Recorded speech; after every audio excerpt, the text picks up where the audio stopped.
Corporation തെരഞ്ഞെടുപ്പിൽ മത്സരിച്ച പ്രമുഖർക്ക് ഇത്തവണ നിയമസഭയിലേക്ക് സീറ്റുണ്ടാകുമോ? കെ ശബരിനാഥനെയും ദീപ്തി മേരി വർഗീസിനെയും റിജിൽ മാക്കുറ്റിയെയും പാർട്ടി ഇനി എവിടേക്കായിരിക്കും പരിഗണിക്കുക? 5 വർഷം കൗൺസിലറായി തുടരാൻ നേതാക്കന്മാരോട് പാർട്ടി നിർദ്ദേശിക്കുമോ? അഭിപ്രായങ്ങൾ പലതും ഉയർന്നുണ്ട് എങ്കിലും വിശദമായ ചർച്ചയ്ക്ക് ശേഷമേ ഇക്കാര്യങ്ങളിലെല്ലാം അന്തിമ തീരുമാനമുണ്ടാകൂ.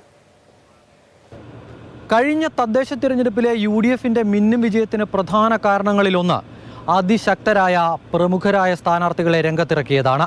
അതിൽ തന്നെ പ്രധാനപ്പെട്ടയാൾ KS ശബരിനാഥൻ. മുൻ MLA ആയിരുന്ന ശബരി തിരുവനന്തപുരത്ത് ഒരു കോർപ്പറേഷൻ വാർഡിൽ വിജയിച്ചു.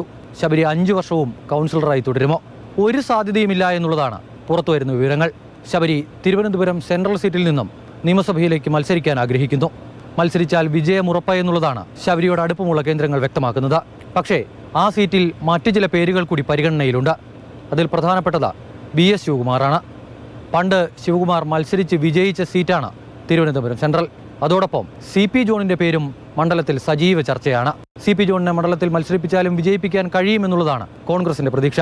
CMPക്ക് കാര്യമായ വോട്ട് ബാങ്ക് ഇല്ല എങ്കിലും CP ജോണിന് മണ്ഡലത്തിലുള്ള ബന്ധം വോട്ടായി മാറുമെന്ന് ഒരു വിഭാഗം ആളുകൾ കണക്ക് കൂട്ടുന്നു. അടുത്തയാൾ ദീപ്തി മേരി വർഗീസാണ്. ദീപ്തി മേയറാകുമെന്ന് പ്രതീക്ഷിച്ചിരുന്നുവെങ്കിലും ഒടുവിൽ ദീപ്തിക്ക് കൗൺസിലറായി ഒതുങ്ങേണ്ടി വന്നു. അതിനാൽ തന്നെ വരുന്ന നിയമസഭാ തിരഞ്ഞെടുപ്പിൽ ഒരു സീറ്റ് ദീപ്തിയും പ്രതീക്ഷിക്കുന്നുണ്ട്. അതെവിടെയെന്നുള്ളതാണ് ഏറ്റവും പ്രധാന ചോദ്യം. ദീപ്തിക്ക് എറണാകുളം ജില്ലയിൽ മത്സരിക്കാൻ ഒരുപാട് സീറ്റുകൾ ഉണ്ടെങ്കിലും എല്ലാ സീറ്റിനും ഒരുപാട് അവകാശവാദികളുമുണ്ട്. അതിനാൽ തന്നെ എവിടെ ദീപ്തിയെ പരിഗണിക്കുമെന്നതാണ് പ്രധാനം. ഇനിയുള്ള മറ്റൊരാൾ റിജിൽ മാക്കുറ്റിയാണ്. CPMന്റെ കോട്ടയായ ഒരു വാർഡിൽ നിന്നും കോർപ്പറേഷനിലേക്ക് റിജിൽ വിജയിച്ച് കയറി. പാർട്ടി പോലും പ്രതീക്ഷിക്കാതിരുന്നൊരു വിജയം. അങ്ങനെ മിന്നും വിജയം നേടിയ റിജിൽ മാക്കുറ്റി കൗൺസിലറായി തുടരാൻ ആഗ്രഹിക്കുന്നുണ്ടോ? അവിടെയും ഇല്ല എന്നുള്ളത് തന്നെയാണ് പുറത്തു വരുന്ന വിവരങ്ങൾ. റിജിലിന് കണ്ണൂരടക്കം ഏതെങ്കിലും ഒരു സീറ്റിൽ മത്സരിച്ചാൽ കൊള്ളാമെന്നുണ്ട്. മത്സരിച്ചാൽ വിജയിക്കാൻ കഴിയുമെന്ന പ്രതീക്ഷയും റിജിലിനോട് അടുപ്പമുള്ളവർ പങ്കുവയ്ക്കുന്നു.